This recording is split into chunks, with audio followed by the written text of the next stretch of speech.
कभी सोचा है कि एक राजनीतिक नारा, सिर्फ एक स्लोगन, कैसे पूरी दुनिया में हलचल मचा सकता है? ये ठीक वैसा ही है जैसे शांत तालाब में एक पत्थर फेंका जाए और उसकी लहरें किनारे तक पहुंच जाएं। मेक अमेरिका ग्रेट अगेन, या जिसे हम मैगा कहते हैं, कुछ ऐसा ही कर रहा है। और इसका असर अमेरिका की सरहदों के बहुत बहुत दूर तक महसूस किया जा रहा है। तो चलिए देखते हैं कि ये लहरें कहां कहां तक पहुंच रही हैं। ये बात थोड़ी हैरान करती है नहीं, कि एक ऐसी पॉलिसी जो सिर्फ अपने देश को सबसे आगे रखने के लिए बनी हो, वो अनजाने में बाकी दुनिया को भी अपने लिए काम करने पर मजबूर कर दे। यही तो मैगा पॉलिसी का एक ऐसा नतीजा है जिसके बारे में शायद किसी ने सोचा भी नहीं था, और यहीं से ये कहानी और भी दिलचस्प हो जाती है। तो मागा का मूल मंत्र है अमेरिका फर्स्ट। अब इसका मतलब क्या है? सीधा सा मतलब है आर्थिक संरक्षणवाद, यानी अपने देश की इंडस्ट्रीज को बचाने के लिए बाहर से आने वाले सामान पर टैक्स लगाना, इमिग्रेशन पर सख्त कंट्रोल करना और उन इंटरनेशनल एग्रीमेंट से बाहर निकल जाना जिसमें कई देश एक साथ मिलकर काम करते हैं। यही वो पत्थर है जिसने पूरी दुनिया के तालाब में ये लहरें पैदा की हैं।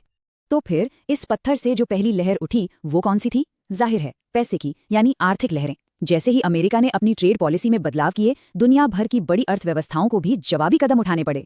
तो आइए देखते हैं कि ये शतरंज का खेल कैसे खेला जा रहा है। अब यहाँ भारत का जो कदम है वो बड़ा दिलचस्प है। देखिए, एक तरफ भारत पहले अपने बाजार को बचाने की कोशिश कर रहा था, 500 से ज्यादा चीजों पर टैक्स बढ़ा चुका था। लेकिन अब अमेरिका के साथ ट्रेड में तनाव कम करने के लिए वो हाई एंड कारें और बोरबॉन जैसी चुनिंदा चीजों पर टैरिफ कम कर रहा है। ये कोई पूरा यू टर्न तो नहीं है, लेकिन हाँ, पॉलिसी में एक बहुत बड़ा बदलाव जरूर है। और ये जो 5% का आंकड़ा है, ये अपने आप में एक पूरी कहानी कहता है। ये चीन का इकोनॉमिक ग्रोथ टारगेट है। अब इसमें बड़ी बात यह है कि चीन अब अपनी ग्रोथ के लिए एक्सपोर्ट पर नहीं, बल्कि घरेलू खपत यानी अपने ही लोगों के खर्च पर ध्यान दे रहा है। क्यों? क्योंकि अमेरिकी टैरिफ ने चीन के एक्सपोर्ट मॉडल को तगड़ा झटका दिया। तो ये चीन की तरफ से एक सीधी जवाबी रणनीति है। और फिर शुरू हुआ एक ऐसा सिलसिला जो रुकने का नाम ही नहीं ले रहा। अमेरिका ने स्टील, एल्यूमिनियम जैसी चीजों पर टैरिफ लगाया, तो जवाब में चीन और यूरोपियन यूनियन ने भी अमेरिकी सामानों पर टैरिफ लगा दिए। और उन्होंने भी बड़ी चालाकी से अमेरिकी किसानों के प्रोडक्ट्स को निशाना बनाया, जिससे सीधा असर अमेरिकी किसानों पर पड़ा। इससे पूरी दुनिया की इकोनॉमी में एक उथल पुथल मच गई है। लेकिन बात सिर्फ पैसों की नहीं थी, ये तो सिर्फ पहली लहर थी। असली असर तो और भी गहरा था। एक ऐसी लहर जिसने देशों के आपसी रिश्तों और भरोसे की नींव को ही हिलाकर रख दिया। जैसे ही अमेरिका ने यह संकेत दिए कि वो शायद अब पहले की तरह अपने साथियों की रक्षा नहीं करेगा, जर्मनी जैसी बड़ी यूरोपीय ताकतों को मजबूरी में अपना खुद का डिफेंस और इंफ्रास्ट्रक्चर का खर्चा बढ़ाना पड़ा। एक अधिकारी ने तो इससे एक ऐतिहासिक मोड़ तक कह दिया। मतलब साफ है, अब वो अपनी सुरक्षा के लिए किसी और पर निर्भर नहीं रह सकते। ये आंकड़ा वाकई चौंकाने वाला है। सोचिए जरा, अमेरिका का सबसे करीबी पड़ोसी कनाडा अब यूरोपियन यूनियन में शामिल होने जैसे एकदम नए गठबंधनों के बारे में सोच रहा है। एक सर्वे बताता है कि 44% कनाडी इसके लिए तैयार हैं। ये दिखाता है कि अमेरिका के बदलते रवैये की वजह से उसके सबसे करीबी दोस्त भी अब नए रास्ते तलाश रहे हैं।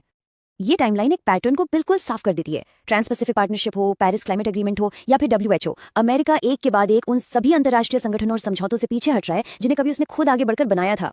और जब एक बड़ी ताकत पीछे हटती है तो जाहिर है एक खाली जगह बन जाती है। कहते हैं ना, हर एक्शन का एक रिएक्शन होता है। तो जो लहरें अमेरिका ने दुनिया भर में भेजी थी, अब वही लहरें लौटकर वापस अमेरिका के तट से टकरा रही हैं, और इसका असर अब घर में महसूस किया जा रहा है। और ये सवाल बहुत जरूरी है। जब अमेरिका खुद USMCA जैसे ट्रेड एग्रीमेंट की शर्तों को तोड़ता है, जिसे उसने कुछ ही समय पहले साइन किया था, तो फिर कोई और देश उस पर भरोसा कैसे करेगा? ये एक तरफा कदम एक भरोसेमंद पार्टनर के तौर पर अमेरिका की साख पर ही सवालिया निशान लगा रहे हैं। और इसका असर सिर्फ बड़ी बड़ी बातों में नहीं, बल्कि आम लोगों की जेब पर पड़ रहा है। बाहर से आने वाले सामान पर टैक्स का मतलब है कि अमेरिका में लोगों के लिए रोजमर्रा की चीजें और गाड़ियां महंगी हो रही हैं। जवाबी टैरिफ की वजह से किसानों को भारी नुकसान झेलना पड़ रहा है। और तो और दुनिया की सबसे मजबूत करेंसी के तौर पर डॉलर की बादशाहत पर भी अब सवाल उठने लगे हैं। ये सुनने में शायद छोटी बात लगे, लेकिन इसका मतलब बहुत बड़ा है। जब भारत जैसे देशों के सेंट्रल बैंक अमेरिकी बॉन्ड खरीदने की बजाय सोना खरीदना शुरू कर देते हैं, तो ये दिखाता है कि उनका अमेरिकी डॉलर से भरोसा कम हो रहा है। ये ग्लोबल फाइनेंस के लिए एक बहुत बड़ा संकेत है, और लंबे समय में ये अमेरिका के सबसे बड़े आर्थिक फायदे के लिए एक चुनौती बन सकता है। तो चलिए अब थोड़ा पीछे हटते हैं और पूरी तस्वीर को देखते हैं। ये जो छोटी छोटी लहरें हैं, ये मिलकर पूरी दुनिया के सिस्टम में बड़े और लंबे समय तक रहने वाले बदलाव ला रही हैं। तो क्या हम अपनी आंखों के सामने एक नई वर्ल्ड ऑर्डर को बनते हुए देख रहे हैं? यहाँ अमेरिकी फॉरेन पॉलिसी का एक बड़ा कंफ्यूजन साफ दिखता है। देखिए, एक तरफ चीन को रोकने के लिए अमेरिका को दोस्तों की यानी सहयोगियों की जरूरत है, लेकिन दूसरी तरफ उसकी अमेरिका फर्स्ट पॉलिसी और टैरिफ उन्हीं दोस्तों को, जैसे कि यूरोप और कनाडा को, नाराज कर रहे हैं। ये दोनों बातें एक साथ कैसे चल सकती हैं? जैसे जैसे अमेरिका यूनाइटेड नेशंस जैसी ग्लोबल संस्थाओं से खुद को दूर कर रहा है, दुनिया में लीडरशिप की एक खाली जगह, एक पावर वैक्यूम बनता जा रहा है। और इस खाली जगह को भरने के लिए चीन पूरी तरह से तैयार खड़ा है। अपनी ग्लोबल डेवलपमेंट, सिक्योरिटी और सिविलाइजेशन इनिशिएटिव्स के जरिए वो दुनिया के सामने एक नया विजन पेश कर रहा है। तो सवाल अब ये उठता है कि जब दुनिया का पुराना सिस्टम कमजोर पड़ रहा है और खेल के पुराने खिलाड़ी पीछे हट रहे हैं, तो इस नए खेल के नियम कौन लिखेगा? कौन तय करेगा कि आने वाली दुनिया कैसी होगी? ये एक ऐसा सवाल है जिसका जवाब भविष्य ही देगा और जिसके बारे में हम सबको सोचना होगा।